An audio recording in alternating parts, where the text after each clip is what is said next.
Welcome to Sarat Chandra IAS Academy, where your dreams are our mission. This is Yatharth here, and today we will be talking about the carbon markets again. It's a part second of the video. So in the last video, we saw how carbon markets operate, their perspectives, global and their growth. So now we'll see further challenges to the carbon markets, that what challenges are there. So one thing is questionable authenticity and double counting. So both of the things I have already discussed. The questionable authenticity means that the credits, the basis of which they are counted is not very clear, and second is double counting, that country A also counts, country B also counts. All right. So the UNDP points out serious concerns pertaining to carbon markets, ranging from double counting of greenhouse gas reductions and quality and authenticity of climate projects that generate credits to poor market transparency. So these are some challenges which are always there in all the projects. All right. But one important term here is greenwashing. So what is this greenwashing? So companies may buy credits simply offsetting carbon footprints instead of reducing their overall emissions or investing in clean technologies. So this is a, let's say, measure of capitalism. All right, unless you have the money to wash something, you can keep washing it, regardless of how dirty it gets. So it's of course dirty for the environment to have more and more CO2 by the industrializing nations. Okay, but they can greenwash it by buying credits from other countries unless the price gets too high for them. So this is an important term. What is lack of transparency? So UNDP emphasized that for carbon markets to be successful, emission reductions and removal must be real and aligned with the country's NDCs. Okay. So UNDP says that there must be a transparency in the institutional and financial infrastructure for carbon markets transactions. Okay, so a market has to be established, such as share market, let's say. Okay, in similar terms. And there must be transparency in this. Okay. Second thing is no guarantee of climate mitigation. So as for the regulated or compliance markets, ETS may not automatically reinforce climate mitigation instruments. So there must be some other harsher measures. There's no guarantee of climate mitigation just by the establishment of carbon markets. Okay, there is always a loophole in everything, and capitalists are so good to find such loopholes. All right. The International Monetary Fund (IMF) points out that including high emission generating sectors under trading schemes to offset their emissions by buying allowances may increase emissions on net and provide no automatic mechanism for prioritizing cost-effective projects in the offsetting sector. Okay, so some industries may even increase. Okay, so what will happen? Let's say, I'll explain it just at the bottom. Okay, all right. So what may happen? That there's an emitter A. So its input is in, let's say, this industry. Output is this CO2, all right, as well as the produce, whatever it sells in the market. Now it may get some dollar from here, from the market. Now let's say it gets $100 on producing this thing, and CO2 released is, let's say, 1 ton. From another country, it can buy some carbon credit, which may cost it, let's say, $2. Okay, so it can buy more CO2 carbon credits here to fuel its production, which gives us a lot of a dollar. Okay, lot of the money from market. So the profit is more than loss here. So it's profitable for this, let's say, producer to produce even more CO2. So this CO2 production may even increase on the net. Okay. So this is one factor that is unaccounted for. All right, let's come back to India's, just a second, India's scenario. So what did India do? India just released this bill, 2022 Energy Conservation Bill. So on carbon markets, what is India saying? That the bill empowers the center to specify a carbon credit trading scheme. Under the bill, the central government or an authorized agency will issue carbon credit certificates, okay, to companies or even individuals registered and compliant with this scheme. These carbon credit certificates will be tradable in nature Other persons would be able to buy carbon credit certificate on a voluntary basis. So the type of market here is voluntary market, not a compliance market right now. Just remember this. Okay, let's move further. So what are the concerns here? The bill does not provide clarity on the mechanisms to be used for the trading of carbon credit certificates, whether it will be like the cap and trade schemes or use another method, and who will regulate such trading. Okay, so does not provide clarity on the mechanism right now, so it may be in the building. Members also raised questions about the right ministry to bring in a scheme of this nature, pointing out that while carbon market schemes in other jurisdictions like the US, UK, and Switzerland are framed by their environmental ministries, the Indian bill was tabled for by the Power Ministry instead of MOEFCC. So why the Power Ministry is in play instead of environment? Okay, this was one concern. So this is a topic for mains. You can think about this. The third thing is that the bill does not specify whether certificates under already existing schemes would also be interchangeable with carbon credit certificates and tradable for reducing carbon emissions. So notably, two types of tradable certificates are already issued in India. The one is renewable energy certificates and seconds are energy saving certificates. So please remember these two. Okay, this can come as a direct statement that are these already, let's say, being used in India. So these are issued when companies use renewable energy or save energy, which are also activities which reduce carbon emissions. The question thus is whether all these certificates would be exchanged with each other or not, and what is the rate for these exchange. Alright, so these are some things which are sharpened later when the bill is finalized. Okay, these are just simple concerns. There are no concerns about whether overlapping schemes may dilute.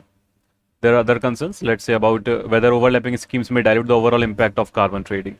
So these certificates will eventually be phased out. Both these REC and EC, and the single scheme carbon credit will take place in the future. Oh. Let's see about what are India's NDC and nationally determined contributions. So NDCs are climate commitments by countries setting targets to achieve net zero emissions. Alright, and nearly 170 countries, there in UN there is almost 191 countries, have submitted their NDCs so far as a part of the 2015 Paris Agreement. Please remember about this Paris Agreement.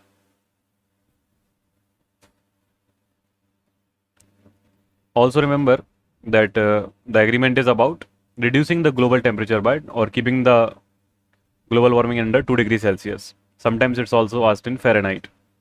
So please remember the Fahrenheit figure as well. Okay, you figure it out yourself.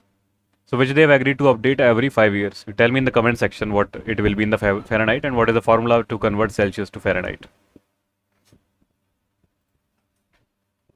So according to India's 2015 NDC, India has released its NDCs 2 times, 2015 and then amended it in 2022. Okay, the country had announced that it will work towards improving the emissions intensity of its GDP by 30 to 35% and below the 2005 level by 2030. Okay, so we just begin there. By 2030, cumulative electric power installed capacity from non-fossil sources will reach 40%. So this also came in prelims question. Okay, creation of additional carbon sink of 2.5 to 3 billion tons of CO2 equivalent through additional forest and tree cover. So what is the problem with this forest and tree cover? We saw in the prelims also. The Mahua forest, the teak forest.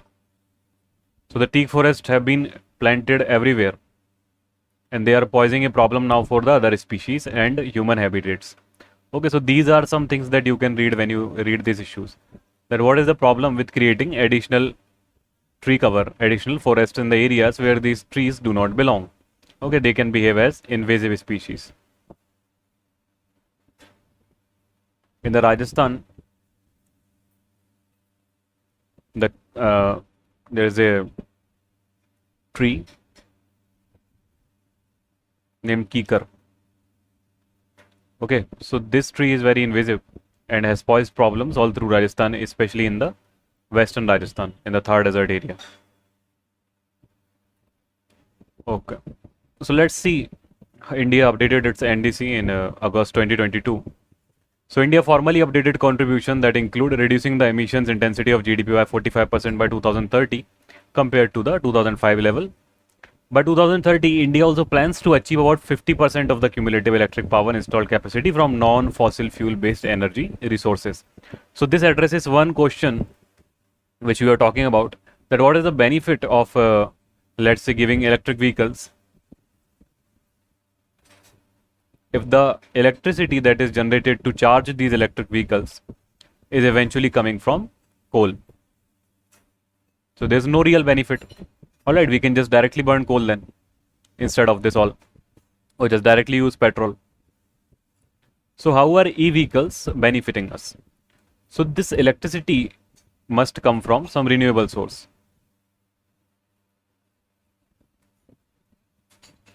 Okay, this is a main theme of the prelims 22, 23 and will again be of 24. Many questions will come from here. Alright. Okay, 2 questions we have already seen under 20 questions that we have already solved in this series. The 2 questions we have already seen from renewable energy. Okay, and climate change. So to accomplish this, India will use low-cost international finance, including the Green Climate Fund. So what is low-cost international finance? That means low loan rate or low interest rate on the loans that India can take for the development. Alright. Okay. Alright, so the updated NDC is a step towards India's goal to reach net zero emissions by 2070. Okay, so this is something good that we must focus on, and just remember this figure 2070, it's not 2050. Many people remember this as 2050, it's not 2050, okay? This is 2070. You can remember this as this 2070, 7 and 2, 9. Okay, not 2050. Alright. Now let's solve the question. So question told us about 2 things. The first one was that carbon markets are likely. So the first statement said likely to be one of the most widespread tools in the fight against climate change. Okay. So this we have established as correct. Let's see the second statement that was a bit confusing. That carbon markets transfer resources from private sector to the state. Private sector. Let's take an example of Reliance. Okay, private sector included in the infrastructure development. Let's say Adani. Let's say it is in shipbuilding, releasing CO2. Okay, if the state or the government of India, just a second. Okay, if the government of India releases a scheme where carbon credits can be purchased by these companies, then they will purchase the credits and send rupees to Indian government. Indian government will use these rupees into developmental projects or creating more carbon sinks. Alright, so this statement is also correct. It will transfer resources from private sector to the state upon purchase of the carbon credits. Which of the following is correct? So is it a correct explanation also? Let's see. So statement 1 is correct. So this states that the carbon markets are likely. Most of the statements which have may, can, likely. Alright, so most of these statements are correct only. Just a second. Because they display a possibility, we just have to figure out if there is a strong possibility or not. So the statements state that carbon markets are likely to be one of the most widespread tools in the fight against climate change. Yes, this statement is generally true. Carbon markets, also known as emission trading system or ETS, or cap and trade system, CTS, are mechanisms that put a price on carbon emissions. They create economic incentives. So we have already seen this all. Basically, this helps create a market-based approach to reducing greenhouse gas emissions. And we have already seen that how eventually the cap will keep on decreasing. Alright, and the CO2 emissions will be decreasing as well by making the CO2 credits more and more expensive. Alright, let's come to the second statement. So they are mechanism reducing. So this we have already seen. Let's come to the important point here. So in carbon market, company or entity that emit fewer greenhouse gases than their allowed limit can sell their excess credits to those who exceed their limit. This allows for a more efficient allocation of emission reduction efforts. While carbon markets involve financial transaction and can transfer resources from the private sector to the state, instead they facilitate the exchange of emission allowances between the entities, which can include both private and public entities. This statement may make it look rather complex. I'll just explain it to you in simple form. So let's say there are two types of industries, A and B. Government has established a mechanism. Okay. So government is saying that if you reduce your carbon emissions by this or keep it under a cap, then you will generate credits. You can sell these credits to this mechanism operated by government and get rupees. This is one thing. Second thing is you can purchase these credits from this market by paying rupees. Alright, so right now the quantity of these companies are more, which are emitting, these are more, rather than those companies who are generating credit. So of course, government will be getting more money and there will be a transfer of resources towards these. Okay, where will extra credits come from? So extra credit can be bought from either another countries through a global system. Alright, or India can develop more, let's say afforestation or CO2 sinks by taking loan from other countries on a low interest fund. So that will give India many credits, extra credits. Alright, so statement 2 is also correct. And statement 2 is correct explanation of statement 1, because this is the way by which carbon markets will be a most effective tool in the future to fight with all these things. Okay, so what is our conclusion from this video? That carbon markets are important. Paris Agreement is important. All the amendments and sub-treaties to this are important. 2015.